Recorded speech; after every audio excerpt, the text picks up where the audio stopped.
অনুষ্ঠিত হবে। আগের রুটিনের অন্য পরীক্ষাগুলোর তারিখ এখন পর্যন্ত বহাল আছে। জরুরি সংবাদ সম্মেলনে শিক্ষামন্ত্রী বলেছেন, শিক্ষা বর্ষের শুরু থেকেই লাগাতার রাজনৈতিক কর্মসূচিতে পুরো শিক্ষা ব্যবস্থা স্থবির হয়ে পড়েছে।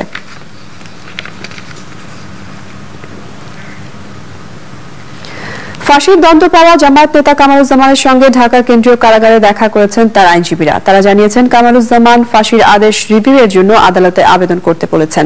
সার্টিফাইড কপি হাতে পাওয়ার পর নির্ধারিত সময়ের মধ্যে রিভিউ পিটিশন করা হবে। কারা কর্তৃপক্ষ জানিয়েছে, মৃত্যু পরোয়ানার চিঠি বুঝে পাওয়ার পর থেকে পরবর্তী ব্যবস্থা নেওয়ার জন্য কাজ চালিয়ে যাচ্ছেন তারা। বরিশালের আগুলঝড়ায় পুলিশের সাথে বন্দুকযুদ্ধে টিপু হাওলাদার এবং কবির মোল্লা নামে দুজন নিহত হয়েছে। নিহত কবির মোল্লা আগুলঝড়া উপজেলা তাঁতি দলের সাধারণ সম্পাদক এবং টিপু হাওলাদার উপজেলা ছাত্র দলের ক্রীড়া সম্পাদক। পুলিশ জানিয়েছে, নিহত দুজন গত 9 ফেব্রুয়ারি উপজেলার বাইপাস সড়কে ফল ভর্তি ট্রাকে পেট্রোল বোমা হামলা মামলায় আসামি ছিল। গতকাল ঢাকার মোহাম্মদপুর থেকে তাদের গ্রেফতার করে বরিশালে নিয়ে অন্য সহযোগীদের ধরতে অভিযানে যায় পুলিশ। রাত 2:15টার দিকে আগুলঝড়ার বাইপাস সড়কের বুধার এলাকায় গেলে কবির এবং টিপু ছিনিয়ে নিতে পুলিশের গাড়ি লক্ষ্য করে পেট্রোল বোমা এবং গুলি চালায় তাদের সহযোগীরা। সেই সময় পুলিশের সাথে বন্দুকযুদ্ধে দুজন মারা যায়। এবারে বিশ্বকাপ ক্রিকেট প্রসঙ্গ।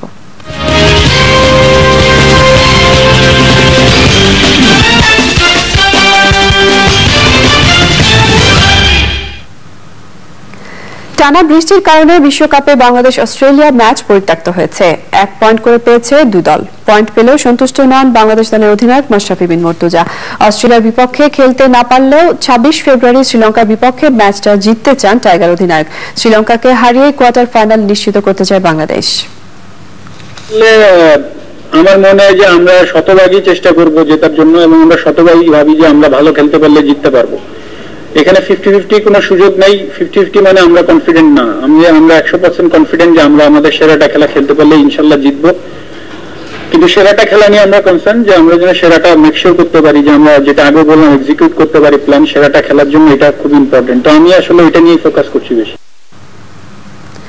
বিশ্বকাপে পাকিস্তানকে 150 রানে হারিয়েছে ওয়েস্ট ইন্ডিজ। ক্রাইস্টচার্চে টসে জিতে ওয়েস্ট ইন্ডিজকে ব্যাট করার আমন্ত্রণ জানায় পাকিস্তান। ব্যাটিংয়ে নেমে শুরুতেই উইকেট হারায় ক্যারিবীয়রা। তবে Dwayne Bravo, Denesh Ramdin, Lendl Simmons এবং আন্দ্রে রাসেলের ব্যাটিংয়ে পাকিস্তানকে 310 রানের বড়সড় টার্গেট দেয় ওয়েস্ট ইন্ডিজ। জবাবে ব্যাট করতে নেমে জেরম টেইলর এবং আন্দ্রে রাসেলের দারুণ বোলিংয়ে 107 রানে অল আউট হয় পাকিস্তান। শোয়েব মাকসুদ 50 এবং উমর আকমল 59 রান করেন। প্রিয় দর্শক, এর সঙ্গে শেষ করছি এখনকার শীর্ষ খবর আয়োজন। এতক্ষণ সঙ্গে থাকার জন্য ধন্যবাদ সবাইকে।